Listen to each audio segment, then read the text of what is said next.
Hey friends, welcome back to the What's Update. My name's Elijah, and this is my spoiler-full review of Wonder Woman. So I'm going to talk about everything that happened in the movie. So if you haven't seen Wonder Woman, please turn away now. And I'm going to do my best to not cry like I did in my spoiler-free review. I like Wonder Woman. I like it a lot. So what I was saying in that video, I'll echo in this, and we're going to get more into like the things that happen in the plot and what I like and don't like. But ultimately, it's a movie that is important for now, for the now times, the climate, the culture that we're in. I don't know if this movie's going to have the same impact overseas or in another place, but here, now, in America, for what we're doing as cinema people and what we're doing as a nation, this movie couldn't be more important. This badass chick, just with her innocence, coming from this island of Themyscira where she doesn't know the world and questioning the things that are happening, and like, that's not right. That's how this... I love it. I am blown away by it. Gal Gadot is a whirlwind of emotion and feeling and strength in this movie. And like I said in my spoiler-free review, I was not a fan of her casting. I did not believe in her acting chops specifically. So I could not have been more wrong. She is amazing in this role. She is fantastic. I can't wait for her to be in Justice League. She is worthy of the role. I'm not going to go to like Hugh Jackman as perfect as Wolverine role like stuff, but now that I didn't like her at all in Batman vs Superman as Wonder Woman. I was like, yeah, it's fine. The '90s guitar, was like I was out on all of that.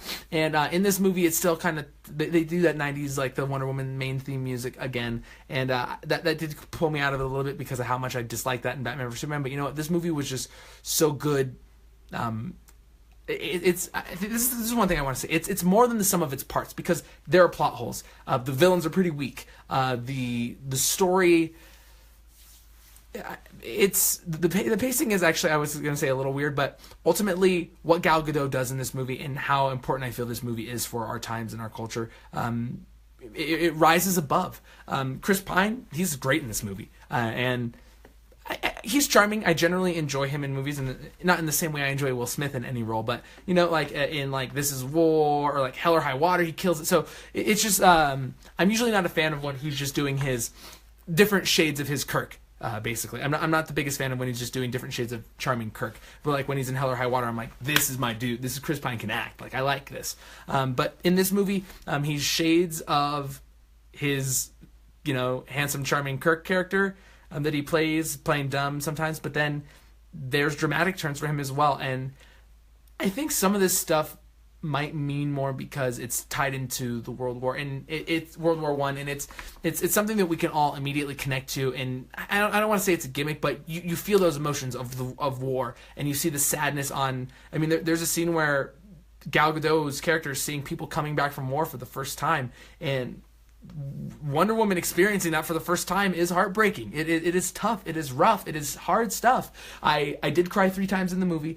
First time I cried was during the first main action scene when she's just doing the stuff in the war, and she's just kicking just everybody's ass. Or this is actually probably like the second main action scene, but basically she's like stopping a machine gun with like her shield, and like she defends the townspeople, and then she like busts into this house and she's like kicking all these guys' ass upstairs in this room and like breaking like beams and stuff. But like I had to stop and I had to freeze and I had to think, there are young people around the world seeing this strong ass woman for the first time and like being like, this is my hero. There are little boys and little girls who are just like, holy shit. Like, and I was just so happy about the idea of that. And I was just like, it's so cool that the girls can have a role model that is badass and kick-ass and she's not being bossed around by anyone. And the thing that I love most about this movie is I think that because she's so innocent, coming from Themyscira and a person who's not of the world and coming to experience the world, when she says like, oh, that's just slavery to me,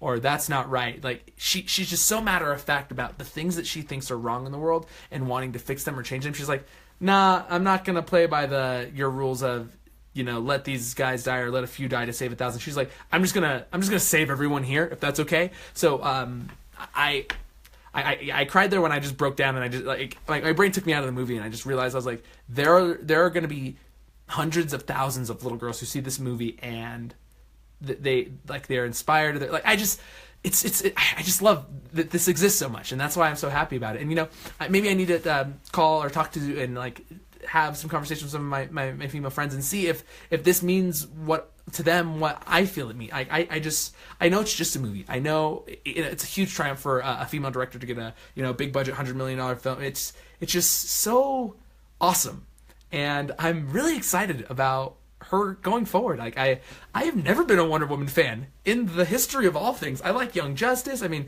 I'm a more of a Marvel person, and I am so into Gal Gadot in this role and the potential of this character and what they can do going forward. It's not a perfect movie. We're going to get into some of the things that I'm not a fan of. So let's start with the villains.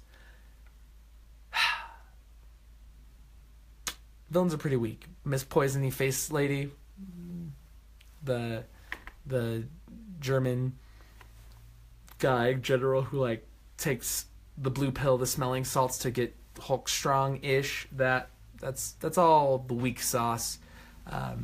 The weakest of sauce, actually. I couldn't have any weaker sauce. They're just like, yo, you got a more like a less spicy sauce here. No, like, that is the weakest sauce we have. That character, so he's pretty weak. Yeah, like I'm not in him. And then okay, so this is my biggest problem with Batman vs Superman, when they were like, yo guys, we've got Batman. He's gonna fight Superman. Like, they should have had them fight the whole movie, but then they were like, psych, here's Doomsday, and you're just gonna have a CG fight fest at the end of the movie. So out on Ares and the CG monster fight at the end, but ultimately what it led to and all the things that happened around that, I was cool with. But the twist with that was really good too. The whole Remus Lupin's character being like, "Oh, I'm the good guy.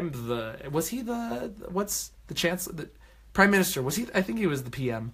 But his character being just like, "Oh, I'm good and I'm sending you on a mission." Yes, with that, imagine that, but with a mustache. But then him actually being Ares in the end, and her not being crazy. And after she murders that guy, she's like, "I killed Ares. The war didn't stop." So like that whole emotional build there, where she was like, "Forget you, Chris Pine. Humans are bad. I can see what my mom was saying now." Like, that was like the only part of the movie, like that like stretch between her and Pine not being cool with each other, and the Ares stuff, that I was like, I don't like this part of the movie. It was the most childish, because she had been so powerful and strong and sure of herself and confident, and that's what her aunt was trying to instill in her. Robin Wright, like Princess Buttercup, was just beating it into her. Like, it just like, be strong, be confident, believe in yourself. That was the only time she didn't do that. But I mean, heroes are flawed, so of course that's gonna happen. It's just, I didn't personally like that scene the most. But the twist was great. The fact that Remus Lupin was Ares, the bad guy, and that's cool. That's cool stuff. So that was a good turn. But then I was just like, why do all these superhero movies got to devolve into a CG fight fest? Like, that's just a trope that's a gimmick that I am done with. But you got to have a climactic battle, I guess. She could have fought a tank or like an army or something. Ares was the whole motivation for her to come stateside or Euroside. What do people call Europe? Euroside? Like, we're learning today. So yeah, so that was one of the main things that I was just like, I'm out on this. Boo. Themyscirans, badass. Usually tall women scare me, but those ladies, I was like, hey, what's going on, Themyscirans? You need an Elijah over there on that island? I know there's no men there, and I would say that I'm somewhere between a boy and a man, so depending on the day, if it's Saturday, cartoons, I'm a boy. But like, if it's like, 9 to 5, I'm like, well, I'm an insurance agent, and I'm a man right now. But yeah, Themyscirans, call me, just saying. So Themyscirans, totally dope. Robin Wright's character, amazing. You could smell her death coming miles away. Just all of them, like, as soon as they like showed that the sister, and she was like, "Sister, you disobeyed my orders." Like, oh, Robin Wright gonna die. I was like, Princess Buttercup is not long for this Themysciran world. I just knew it. Also, the whole like, if you leave Themyscira, you can never come back. That seems a little preposterous to me. Why can't she come back? Who made these rules? She's a god. She's a god. She's a god killer.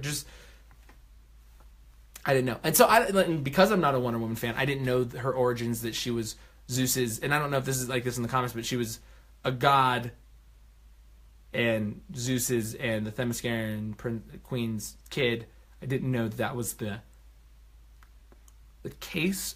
When they were like saying like, who is she? She'll never know who she really is. I was like, is she just like, I don't know, is she like Ares' daughter? Is that who she is? But then Ares, like, and then like, yeah, when he was like putting on like the armor was like flying to him, and he's like had his blades that like would appear and disappear. I was like, that whack. that mad whack. And then, oh, that was so sad when her sword got just turned into nothing, and he was like, that sword's not the god killer, you're the god killer. I was like, what? She's a god? Oh, I knew that. But yeah. Yeah, that was a pretty whack. Yeah, and the more I talk about the movie, the more I'll get into things. I can probably find plot holes, but I just like it so much. I enjoyed the movie thoroughly. Okay, a few last things. The supporting characters, all great. Secretary, bomb. The squad of the homies. I will say, I don't know what a Native American-ish man is doing in Europe during the war. I don't know if that was a common occurrence, but he seemed super out of place, and the way he was doing things and saying things seemed super out of place to me. The Scottish guy, and then my spirit avatar in the movie, the supporting cast, the three lovable rogues there, they were like, I really liked two of them, but the Indian guy just seemed, the Native American guy seemed super out of place to me. I just, like, the things that he was saying, I was like, that was a weird line. Why would he say it like that or in that way? And yeah, so that was just I don't know. I don't know if those are her homies in the comics. I've never seen those guys before, so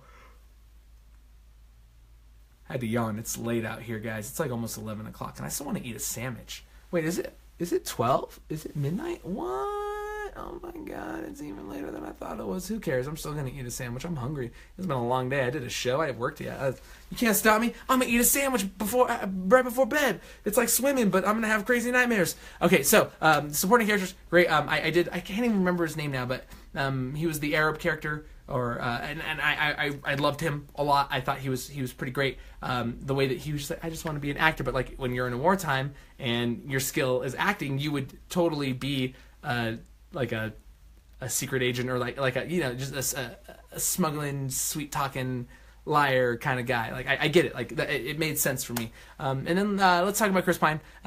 So he dies in the movie. Sad stuff. I really liked his character. I really loved how they had the ear ringing so we couldn't hear his last words to her, but then they had her realize it. I thought that was a cool way to do that. I would have been fine if we never heard what he said to her and we were just left wondering. I think that would have been way more cool, but that's not. I knew we were going to find out. His sacrifice is awesome. His character, great. He was. And I get why they put him in the movie, because Gal Gadot is a big of a name on her own. She hasn't been a star, and I think that's going to end now. Like, they don't need to have any other leading dudes in the movies, but Chris Pine does a good job, and he doesn't steal the light away from her. Every time he was around, it was a welcome breath of her still being in charge or in control, and him just being in awe of her. So I like the way he played that. I could have done without the "they totally did it" scene, or they kissed or whatever. So I'm out on that. Actually, I'm very out on that. I wish that didn't have to happen. I wish they could have had just the dance that they had in the snow, and then they could have had that last moment, him saying I love you, and leaving. I don't think that they needed the not showing us the sex scene, but there was sex probably seen. I'm really out on that just for those two characters.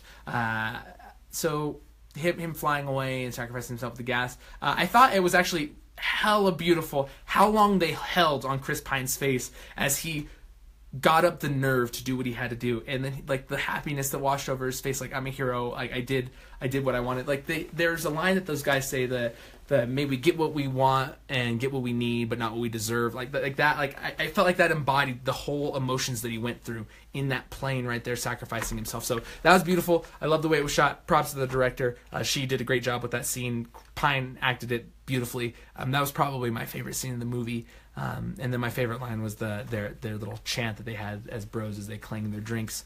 And MVP of the movie, Gal Gadot, far and away best part of the movie. She surprised me. She's refreshing, and that character of Wonder Woman will now. I mean, this is Iron Man. This is what Tony, and not in the same way, because Robert Downey Jr. had this following beforehand, and Iron Man redefined the way that we thought of superhero movies. But this is DC's Iron Man. This is a good point for them. They can take this goodwill and extrapolate it into a successful cinema franchise. They can. This is it's so important that Justice League takes what this is and makes and uses it to spring into the future, spring forward into success. It's such a great opportunity. It's such a great character, and Wonder Woman is here to stay now. People will love her. People will go to the movies and they will really like the hell out of this movie. I do have one crackpot theory. My crackpot theory is that Flash in Justice League in the after credit scene will run to the past to the exact moment when Chris Pine is about to die in that jet. He'll teleport into the jet and he'll be like, here's a present from Diana. And then he'll just hand him the Green Lantern ring and then he'll slip it on and then he'll shoot the gas and be like, and then he'll just fly off into space as green. No, that's not going to happen. I just want Chris Pine's character to be alive because I liked him so much, and I just want him and Diana to be together. That's love. They got the love, and he left with a watch. And just okay, but that's it. Okay, guys, I'm done talking about Wonder Woman now. I'm sorry I got emotional earlier. I cried in the spoiler list review. Whew, but I like the movie a lot. It's really good. I'm gonna give it an 8 out of 10. 8 out of 10 easily. Probably an 8.5 out of 10, but I'm gonna say 8 out of 10. I don't know. Maybe I'm over extending myself or over exaggerating this, but I feel like this movie is important more than the movie itself. The sum of its parts, just it meant a lot to me, and I hope it means a lot to people out there, and I hope it inspires future generations. I just hope that they can do something because we're a country that our main export is entertainment, and I'm glad that this exists in that world that we're in. So thank you guys for watching the What's Update. My name's Elijah. You can talk with me down in the comments. Let's have a discussion about everything. Maybe I missed something that you totally dug or was digging on. I'd love to talk about it. Like, share, subscribe, do the thing, Julie's. But my name's Elijah. This has been the What's Update. You are fantastic. Thank you for watching. Good night, people. I'm going to eat a sandwich. It's so late. Look how dark it is out there. I don't know why I opened the curtain on both of these. But you have a fantastic Friday and enjoy your evening. All right. Spread the word about Wonder Woman. Tell people it's good.